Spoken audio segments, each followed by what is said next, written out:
Luc, chapitre 2. En ce temps-là parut un édit de César Auguste, ordonnant un recensement de toute la terre. Ce premier recensement eut lieu pendant que Quirinius était gouverneur de Syrie. Tous allaient se faire inscrire, chacun dans sa ville. Joseph aussi monta de la Galilée, de la ville de Nazareth, pour se rendre en Judée dans la ville de David appelée Bethléem, parce qu'il était de la maison et de la famille de David, afin de se faire inscrire avec Marie, sa fiancée, qui était enceinte. Pendant qu'ils étaient là, le temps où Marie devait accoucher arriva et elle enfanta son fils premier-né. Elle l'emmaillota et le coucha dans une crèche parce qu'il n'y avait pas de place pour eux dans l'hôtellerie. Il y avait dans cette même contrée des bergers qui passaient dans les champs les veilles de la nuit pour garder leurs troupeaux. Et voici un ange du Seigneur leur apparut, et la gloire du Seigneur resplendit autour d'eux. Ils furent saisis d'une grande frayeur, mais l'ange leur dit, « Ne craignez point, car je vous annonce une bonne nouvelle qui sera pour tout le peuple, le sujet d'une grande joie. C'est qu'aujourd'hui, dans la ville de David, il vous est né un sauveur qui est le Christ, le Seigneur. Et voici à quel signe vous le reconnaîtrez. Vous trouverez un enfant emmailloté et couché dans une crèche. » Et soudain, il se joignit à l'ange une multitude de l'armée céleste, louant Dieu et disant, « Gloire à Dieu dans les lieux très hauts et paix sur la terre parmi les hommes qui l'agréent. »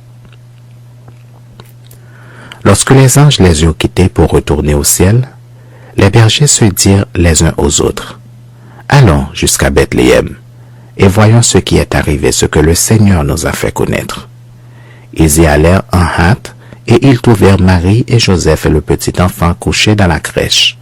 Après l'avoir vu, ils racontèrent ce qui leur avait été dit au sujet de ce petit enfant. Tous ceux qui les entendirent furent dans l'étonnement de ce que leur disaient les bergers. Marie gardait toutes ces choses et les repassait dans son cœur. Et les bergers s'en retournèrent, glorifiant et louant Dieu pour tout ce qu'ils avaient entendu et vu, et ce qui était conforme à ce qui leur avait été annoncé.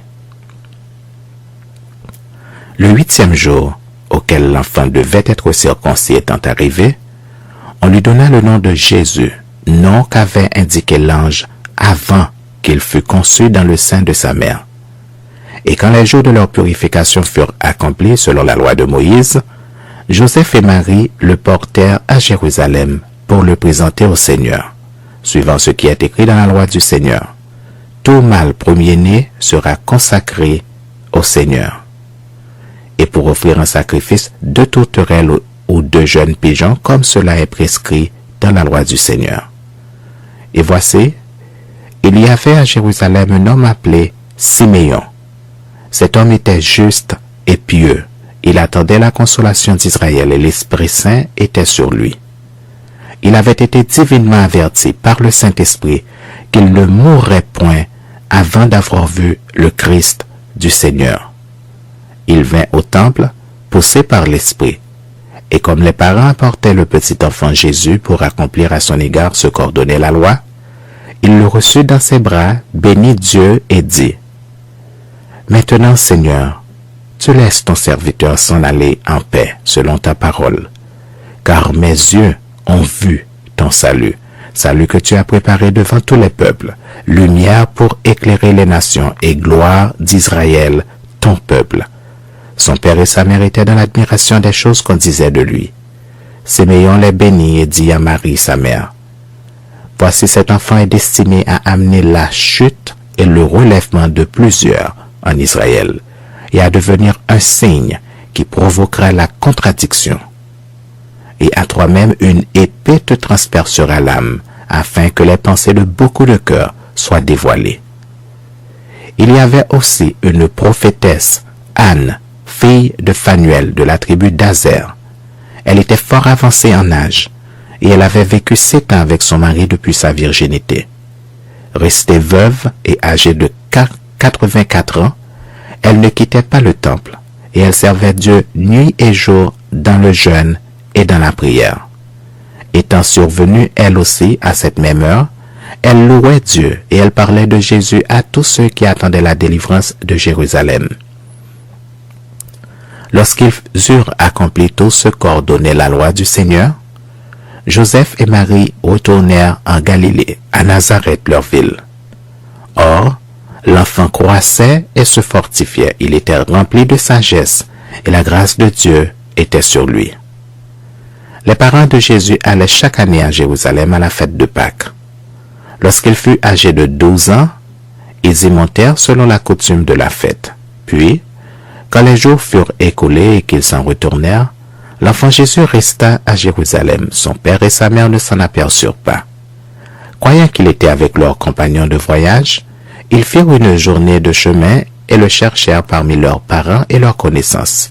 Mais ne l'ayant pas trouvé, ils retournèrent à Jérusalem pour le chercher. Au bout de 3 jours, ils le trouvèrent dans le temple, assis au milieu des docteurs, les écoutant et les interrogeant.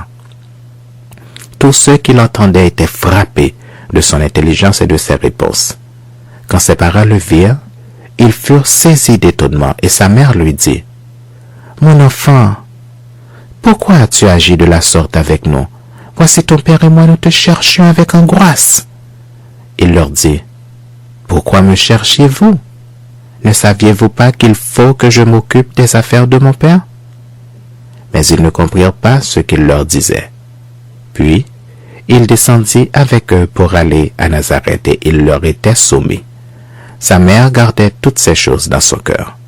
Et Jésus croissait en sagesse, en stature et en grâce, devant Dieu et devant les hommes.